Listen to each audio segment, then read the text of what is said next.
Hi everyone, ఇది నా చిన్న మినీ బ్లాగ్ అండి. మార్నింగ్ లేగంగానే డస్ట్బిన్ బయట పెట్టేసి మష్రూమ్ కర్రీ అయితే ప్రిపేర్ చేస్తున్నాను. మష్రూమ్స్ అయితే ఇలా నీట్గా క్లీన్ చేసేసుకొని కర్రీ అయితే ఫినిష్ చేసేసాను. మొత్తానికి ఒక మటన్ కర్రీ లాగా వచ్చింది.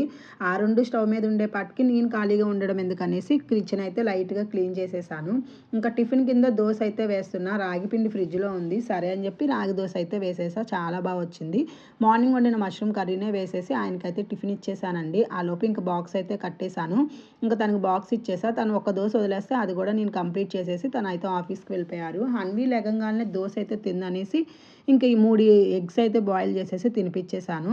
ఇంకా కిచెన్లోకి వచ్చిన తర్వాత షింక్లో కొన్ని గిన్నెలు ఉంటే అవన్నీ క్లీన్ చేసేసి కిచెన్ కూడా లైట్గా క్లీన్ చేసేసాను. ఇంకా హన్వీని అయితే ఫ్రెష్ చేయించేసానండి. ఇంకా నేనైతే ఫ్రెష్ అయిపోయి బట్టలు చాలా ఫోల్డింగ్ ఉన్నాయి, అవన్నీ ఫోల్డ్ చేసేసి అదిరేస్తుండగా నాకు మామ్ అండ్ డాక్టర్ డ్రెస్సెస్ అయితే కనిపించినాయి. హన్వీ పుట్టాక first mom and doctor dresses అండి. అవైతే ఫుల్ డే బ్లాగ్లో చూడండి, క్లియర్గా అర్థమైపోద్ది. బాయ్.